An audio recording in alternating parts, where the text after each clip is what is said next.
Hoy hablamos del Festival de Cine Español de Nantes. J'espère que vous avez les sous-titres.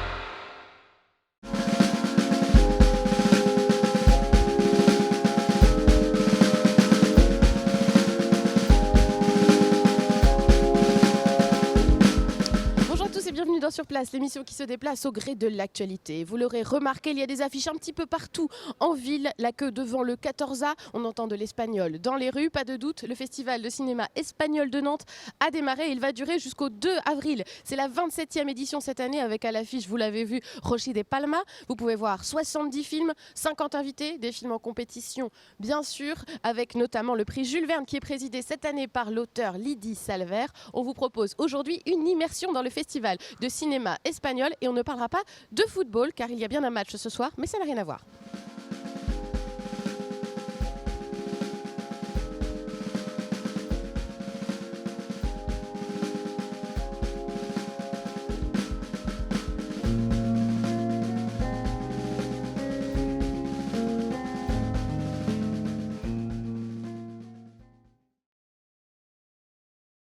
Nous sommes au QG du Festival de cinéma espagnol à l'Espace Cosmopolis. Les films sont projetés au 14A, mais il se passe beaucoup de choses ici, des rencontres et puis les folles soirées aussi du festival se passent ici. Et je suis avec Roxane Fernandez, bonjour. Bonjour. Qui est un des directeurs du Festival de cinéma espagnol depuis 17 ans déjà. Vous participez à cette aventure. Vous travaillez aussi à la Cinémathèque de Saint-Sébastien, au Festival du film de Saint-Sébastien. Oui. C'est votre migration annuelle de venir à Nantes pour les 10 jours du festival. C'est un projet qui est le mien aussi, ou que je partage avec mes amis et mes collègues Pilar Martinez-Vasser et José Marquez. Et oui, bien sûr, je me sens très proche de ce festival qui m'a formé, dans lequel j'ai beaucoup appris. Donc oui, pour moi, Nantes, c'est pour moi quelque chose de très spécial, oui. Alors, le public est fidèle aussi au rendez-vous chaque année. Nous, Télé Nantes est juste à côté du 14A. Alors, en passant devant chaque jour, on se rend compte de la queue qu'il y a devant le cinéma. 27 000 spectateurs. Ça vous impressionne, vous aussi, cette fidélité du public qui se renouvelle d'année en année ? Ça fait partie du festival. Je pense que c'est très important. J'interprète ça comme ça. Je pense que le message que le spectateur nous envoie, c'est ce festival nous appartient. Ça fait partie de nos habitudes culturelles et tant mieux, ça doit être comme ça. Je pense qu'un festival sans spectateurs, c'est vraiment très triste. 27 000 spectateurs à Nantes, c'est vraiment quelque chose. Je pense que de ce côté-là, je pense que c'est vraiment le meilleur festival du cinéma espagnol au monde. Bon, vous n'êtes pas objectif. Non, je ne suis pas objectif, mais il y a quelques infos qui sont très objectives quand même, je dirais. 27 ans, c'est le plus ancien peut-être, et 27 000 spectateurs, c'est vraiment beaucoup. Et après, il y a le soutien de tous les réalisateurs, toutes les réalisatrices espagnoles, les producteurs, les distributeurs, etc., qui trouvent que vraiment, ce qui se passe à Nantes, c'est quelque chose d'extraordinaire. C'est une sorte de cadeau pour le cinéma espagnol.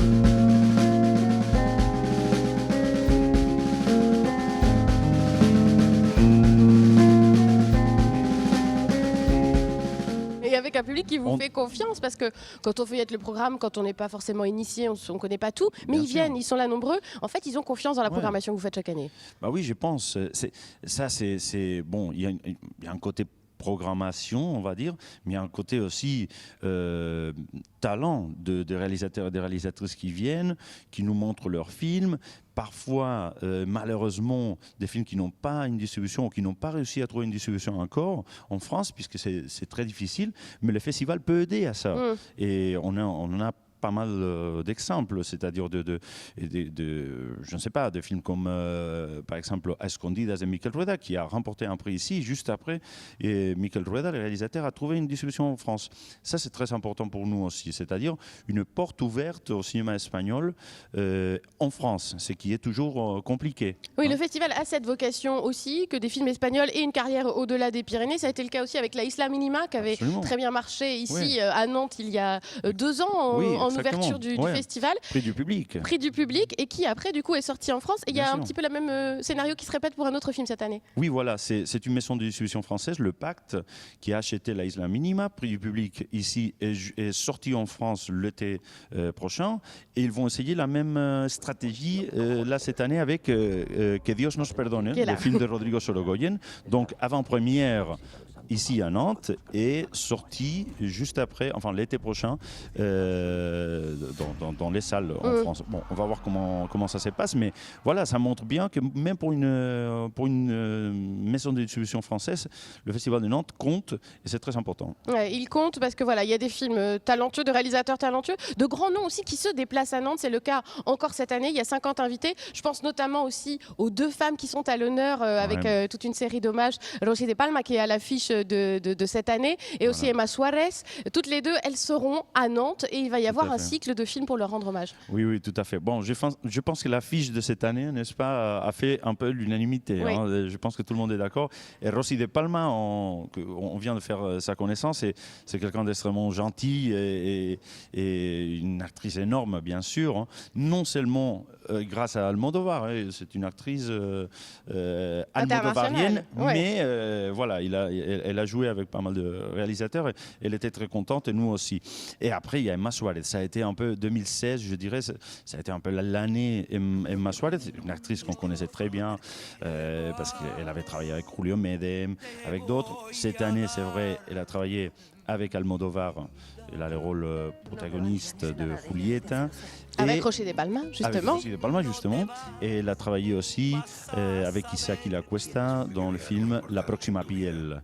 Donc voilà, elle a reçu tous les prix, tous les Goya pour ces 2 rôles. Donc voilà, c'était vraiment le moment.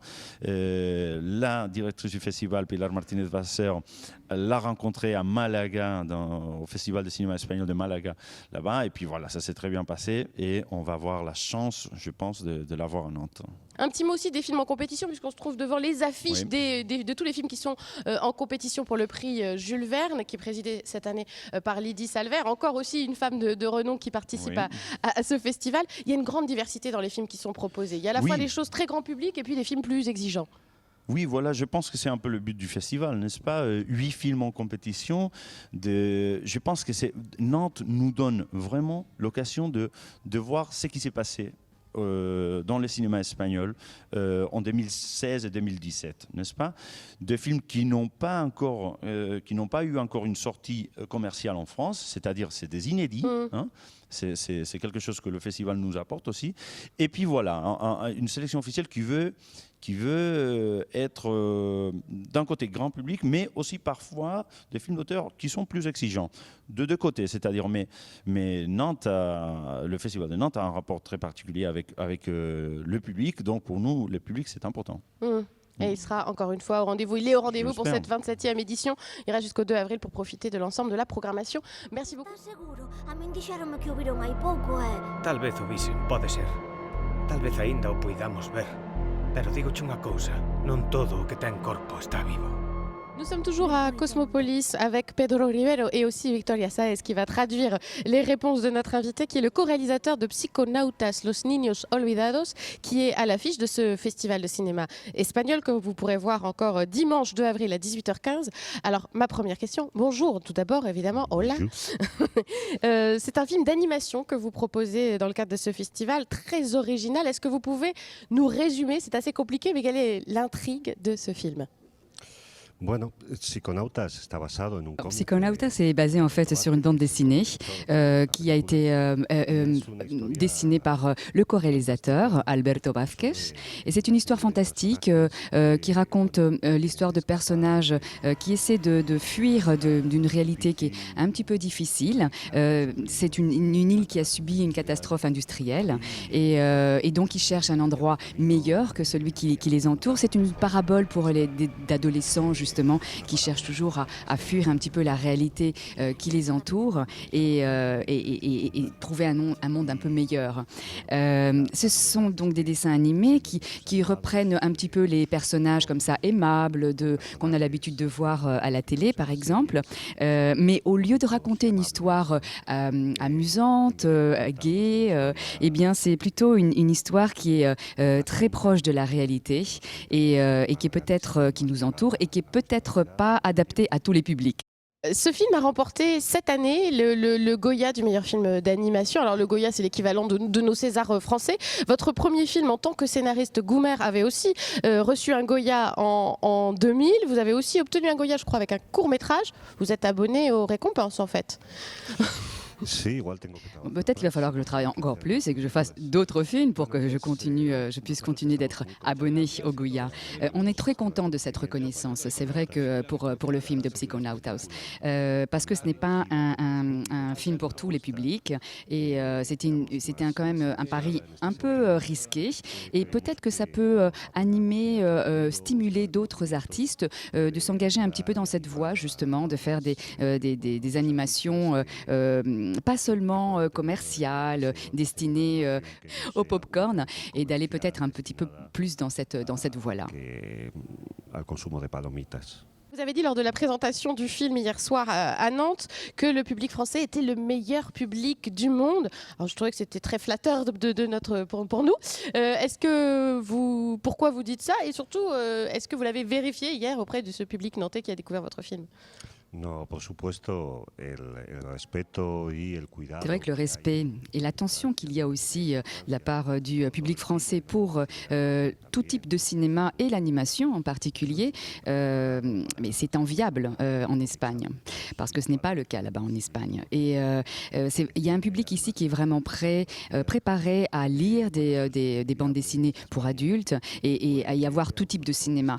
En Espagne, il y a peut-être des sportifs peut-être meilleurs qu'ici en France, mais en tout cas, ce qui est au niveau culture, ce n'est pas du tout le cas. Et donc pour nous, c'est une vraie fierté de pouvoir sortir notre film ici. C'était un petit peu un objectif que apparemment on est arrivé à accomplir.